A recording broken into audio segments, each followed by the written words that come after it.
depois eu continuo. Então, olha só, a gente vai falar um pouquinho sobre geometria espacial, conceitos primitivos. E aí eu vou definir ponto, reta e plano.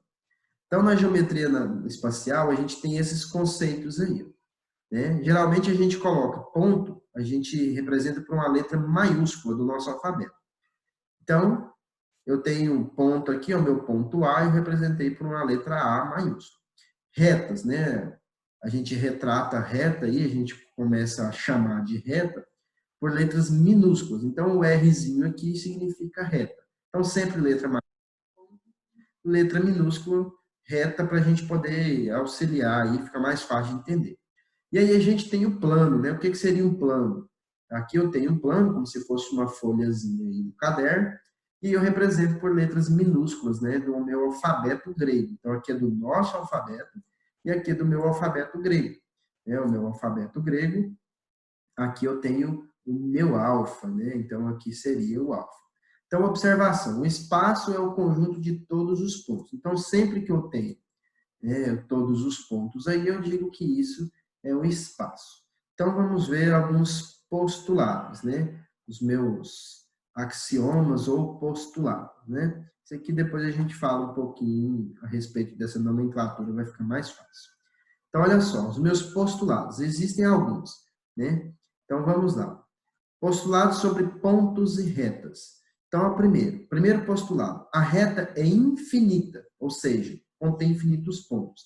Eu já falei isso para vocês quando a gente falou um pouquinho sobre geometria plana, que eu falei na volta e no início de geometria plana e falei sobre reta. Tá? Reta é aquela que não tem fim, ela tem vários pontos, infinitos pontos. Se eles estão na mesma reta, a gente diz que eles são colineares. Em geometria analítica, a gente faz um cálculo para saber se os pontos estão, né, na mesma reta, que a gente chama de pontos colineares. A gente faz um cálculozinho aí, usando, né, as matrizes, as determinantes, para a gente poder fazer esse cálculo aí e determinar se eles estão na mesma reta. Então, vamos lá. Por um ponto, podem ser traçadas infinitas retas. Então, aqui eu tenho um ponto, eu quero traçar várias retas. Eu posso traçar infinitas retas sobre um ponto. Então, eu tracei várias aqui, ó, várias retas sobre este ponto, infinitas. Postulado 3. Por dois pontos distintos passa uma única reta. Então, se eu tenho dois pontos distintos, eu só consigo traçar uma reta que passa por esses dois pontos. Então, eu tracei essa reta. Se eu quiser tentar traçar uma outra reta aqui, ó, eu não vou conseguir traçar uma reta que passe pelos dois pontos.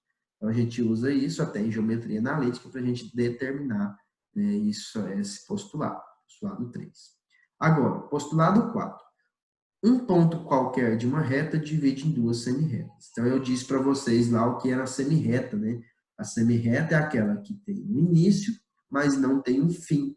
Então, aqui eu tenho um ponto, daqui para cá eu tenho uma semirreta, daqui para cá eu tenho outra semirreta. Agora, postulado sobre plano e espaço. Por três pontos não colineares, ou seja, que não estão na mesma reta, passa um único plano. Então, eu tenho agora três pontos, eu vou traçar um plano por esses três pontos. Por esses três pontos passam apenas um plano. Se eu tentar passar um outro plano aqui utilizando esses três pontos, eu não vou conseguir. Ele vai coincidir com esse mesmo plano. Se eles estão no mesmo plano, a gente chama isso de pontos coplanares. Então, olha a relação com a reta. Mesma reta, colineares. Mesmo plano, coplanares. Então, tem essas duas definições. Postulado 6. O plano é infinito. Como a nossa reta é infinita, o plano também é infinito. Eu não consigo limitar ele. Agora, eu tinha aquele postulado 2 que falava que por um único ponto passavam-se infinitas retas. Agora, postulado 7. Por uma reta pode ser traçada infinitos planos. Então, aqui eu tenho uma reta, minha reta R, e eu tracei infinitos planos por essa reta R. Tá? Postulado 8. Toda reta pertencente a um plano divide em duas regiões chamadas semiplanos. Então, eu tenho um plano, se eu cortar ele por uma reta, divido em dois semiplanos, muito parecido com as nossas semi-retas. Um ponto divide uma reta em duas semi-retas. Postulado 9.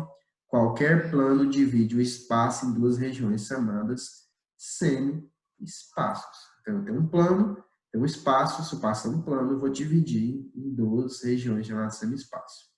E aí, com esses postulados, eu posso chegar numa parte aqui que eu digo que é a posição relativa de duas retas. O que isso quer dizer? Retas coplanares são as que estão no mesmo plano. No espaço, duas retas distintas podem ser concorrentes, paralelas ou reversas. E aí a gente vai entender o que é concorrente, paralela e reversa. Concorrentes são retas que estão no mesmo plano e que elas se cruzam. Então, elas vão se cruzar, a gente diz que isso é reta concorrente. Então, ó, a reta R e a reta S, né, possuem um ponto em comum, que é o ponto P, a interseção entre elas. E as duas estão contidas no plano alfa. Agora, as retas paralelas, elas estão no mesmo plano, só que a interseção é vazia, ou seja, elas não se cruzam em nenhum lugar. São chamadas retas paralelas. Agora, as retas reversas, elas são um pouquinho diferentes das nossas retas paralelas. As retas reversas, elas não têm interseção, elas não se cruzam. E, além disso, elas não estão no mesmo plano. Então, a reta R está no plano alfa, mas a reta S não está no plano alfa, está em outro plano. Então, elas não se cruzam e estão em planos diferentes. Tá? Duas retas reversas não têm ponto comum, não são paralelas. Então, a gente tem que lembrar disso. Né? E alguns outros casos particulares. A gente vive falando em reta perpendicular. O que é uma reta perpendicular? É aquela reta que se cruza formando um ângulo de 90 graus. Ortogonal são aquelas retas que se cruzam formando um ângulo de 90 graus, porém elas não estão no mesmo plano, estão em planos diferentes. Então, retas ortogonais fazem um ângulo de 90 graus, mas em planos diferentes. E aí o último postulado para a gente finalizar é o postulado de Euclides, que diz o seguinte: se eu tenho um ponto, por este ponto eu passo uma reta, só vai existir uma única reta que é paralela àquela outra reta dada. Então, esse é o nosso postulado de Euclides, e com isso eu posso falar da geometria euclidiana, que dá algumas características para a gente de geometria. Então, esses foram os nossos postulados, nossas posições relativas, para a gente poder tentar entender um pouquinho sobre geometria espacial.